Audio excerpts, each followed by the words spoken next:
Football के clubs होते हैं, लास्ट टाइम एक क्लब ने सबसे बड़े रिटेनर पे इनको लिया था, 1200 करोड़ रुपए साल के दिए थे कि भाई तुम हमारे क्लब में आओ, ये रिटेनर देके। इनके बार बार चेंज हुए और इनकी जर्सी हमेशा 7 लिखी रहती है, तो 7 थाला फॉर अ रीजन। थाला फॉर अ रीजन। और कुछ, और इसके अलावा कोल्ड ड्रिंक कंपनी से भी कुछ हुआ था। बिल्कुल, ये मतलब तो डेयरिंग, काफी डेयरिंग यार। आप सोचो, एक इंसान बैठा हुआ है जो बैठे बैठे बस एक कोल्ड ड्रिंक को ना उठा के एक ग्लास पकड़ के 32,000 करोड़ रुपए स्टॉक मार्केट के कैपिटलाइजेशन एक कंपनी की उड़ा दे रहा है। तो इससे ज्यादा इन्फ्लुएंस किसको कह सकते हैं, क्योंकि उसने सिर्फ कहा कि ओनली वाटर। और क्या, उसे कॉन्सिक्वेंस नहीं बताऊंगे, पता होंगे, पर वो खुद इतना, दैट्स द इन्फ्लुएंस भाई। यहाँ पे लोगों को इतनी मशक्कत करनी पड़ती है कि भाई कुछ करे। उसने बस पानी लेके उस दूसरे कोल्ड ड्रिंक के साइड में कर दिया और 32,000 करोड़ रातों रात वाइप ऑफ हो रहे हैं उस कंपनी मार्केट के। 32,000 करोड़। शायद फिर से कोई केस हुए थे फिर वो तो यार देखो, बड़े लोगों के केस में केस तो होते ही रहते हैं, तो कोई बड़ी चीज नहीं है। आए जाए दूसरे स्टेट्स जाना पड़ता है, तो फिर होता रहता है। बिल्कुल चलती रहती है, तो आवा जा भी है। बड़े बड़े देशों में छोटी मोटी चीजें होती रहती है। बिल्कुल।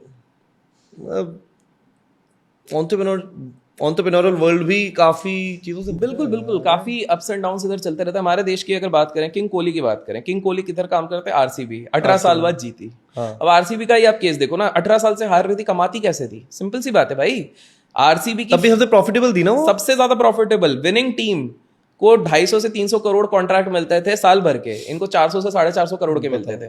दूसरा डिफरेंस आप ये देखो, आरसीबी ने जो कल्ट फॉलोइंग बनाई है, क्योंकि आरसीबी किसने चालू करी थी? उसने करी थी जो कुछ पानी पिलाते थे सबको, और अभी लंदन में पानी पिला रहे हैं, नाच रहे थे बिल्कुल। तो उन्होंने सीधे सीधे देखा कि भैया लोगों को लग्जरी और एस्पिरेशन से अट्रैक्ट किया जाएगा, तो बैंगलोर में इन्होंने आरसीबी के क्लब्स बना दिए, पब्स बना दिए, सारी चीजें बना दी। तो लोग, क्या होता है कि आईपीएल तो साल में कुछ समय तक होता है, लेकिन लोगों को याद हमेशा रहता है, because they are going with that kind of things. Jersey सबसे ज्यादा इन्हीं की बिकती है, बाकी नेक्स्ट टू इमीडिएट टीम्स के मिला के भी उतनी जर्सीज नहीं बिकती जितनी इनकी बिकती है। इमोशनल कनेक्ट करवा दिया है। ओनली टीम जिसके पास 2 इंटरनेशनल स्पॉन्सर्स, कतर और प्यूमा। आप सोचो, मतलब बाकी सबके पास डोमेस्टिक रहते थे, इनके पास 2 इंटरनेशनल, ये वाली चीज थी। लोगों के साथ सेंटिमेंटल वैल्यू जुड़ गई थी कि लोग, हमारे देश में सबसे बढ़िया चीज है, लोग अंडरडॉग को हमेशा वर्शिप करते हैं, और जिस दिन वो अंडरडॉग बन जाता है महान, उसको खींचने की कोशिश करते हैं। ये हमारे तभी बहुत लोग कह रहे हैं कि अब जीत गया ना, अब इसके लिए आरसीबी बेकार है, क्योंकि वो इमोशन कनेक्ट रहेगा। अभी तक लोग वेट कर रहे हैं, कब जीते। जीत गए, अब तो नॉर्मल चीज हो गई ना। सिंपल सी बात है, नहीं जीतते होते तो और कनेक्ट बढ़ता जाता, और बढ़ता जाता, और प्रॉफिटेबल। तो सबसे ज्यादा ब्रांड 22 मिलियन फॉलोअर 30 हो जाते सब, एग्जैक्टली। और सबसे ज्यादा किसी भी सोशल मीडिया के पेज में किसी टीम का अगर फॉलोअर है तो वो इनका ही है। सो द पॉइंट इज कि काफी अच्छी स्मार्ट मार्केटिंग, स्मार्ट एडवर्टाइजिंग, और इन पे वो कहावत बिल्कुल सही फिट होती है कि हार के जीतने वाले को भी बाजीगर कहते हैं। अभी तक आरसीबी वही थी। But it's good for Kohli, वो तो निकल ही जाएगा। और लोग लॉजिकली, आप बिजनेस पॉइंट ऑफ व्यू से देखो, गुड फॉर कोहली, वो निकल जाएगा। लेकिन दूसरी तरफ से आप ये देखो कि how it is bad, because कहीं ना कहीं लोगों का अटैचमेंट टीम से नहीं, टीम के 4-5 प्लेयर से था। अब वो 4-5 प्लेयर आज नहीं तो कल तो रिटायर होंगे ही। 2-3 तो चले ही गए थे, चले गए। फिर आप किसको चीयर करोगे? प्लस अब वो यूनिक एलिमेंट भी नहीं रहेगा। देखो, पहले अंडरडॉग रहती कि जीते नहीं, कोई नया बंदा आके जिताएगा, अब तो आएगा जिताएगा, वो चीज हुई नहीं। ये लेगेसी वाला सिस्टम रहता है। जैसे लोग जो जैसे लेगेसी का एक बहुत बढ़िया एग्जांपल WWE में था। अंडरटेकर की लेगेसी कब बनती थी? रेसलमेनिया में जब भी आता था वो जीतता ही था, हार के भी उठ जाता था, फिर जीत जाता था। लेकिन लेगेसी कब बदल गई? जब ब्रॉक लेसनर ने उस चीज पे उसको हरा दिया। By the way, Brock Lesnar उनको हराने नहीं वाला था, वो स्क्रिप्ट में नहीं था, बट वो, हाँ, अच्छा, सारी बेट लगी थी अंडरटेकर ही जीतेगा। बहुत 1/200 का वो बेट लगा हुआ था। बट क्या हो गया कि थोड़ा सा अंडरटेकर को इंजरी हो गया, और रिवेंज में मार दिया उसने। नहीं, और ब्रॉक लेसनर को लालच आ गया, बोले मैं पलटूंगा, भाड़ में जाए जो भी लिखना है। क्योंकि इस तरह की चीज है।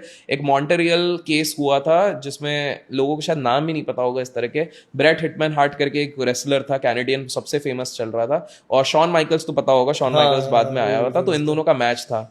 Technically Bret Hitman Hart WWE छोड़ के WCW जाने वाला था। अच्छा। तो उस चक्कर में उसने रिक्वेस्ट की थी कि मैं हीरो बन के जाना चाहता हूँ, तो मेरे को जिता के जाओ। हाँ। लेकिन विंस मैकमोहन, वो तो भाई शातिर दिमाग, लास्ट मोमेंट में उसने दिमाग चेंज कर लिया कि बेटा ये जीत के जाएगा, वैसे भी हम गिरती हुई नैया में, इसको क्यों जीतने दें, इसको लास्ट में। तो शॉन माइकल्स को अलग से बुला के बोला, बेटा तुमको इसको हराना है, लास्ट में किक मार देना, जज भी अपने हैं, रेफरी भी अपना है, अपन तो घंटी बजा देंगे।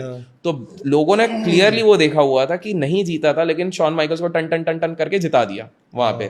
तो ब्रेट हिटमैन हार्ट ने थूका वहां पे और बोला साले तुमने मेरे साथ धोखा किया, तुम मेरा करियर बर्बाद करना चाहते हो। क्योंकि WCW में एंट्री कैसी होगी कि जो भाई वर्ल्ड चैंपियन हार के आया हुआ हीरोइक आएगा तो हाँ एग्जैक्टली।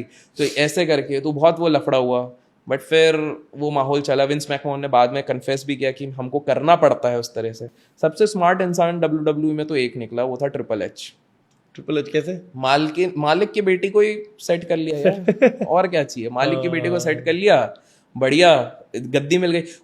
देखो उसको भी पता है रेसलिंग कब तक कर लेगा, एक एज पे तो उसकी बॉडी गिव अप करेगी।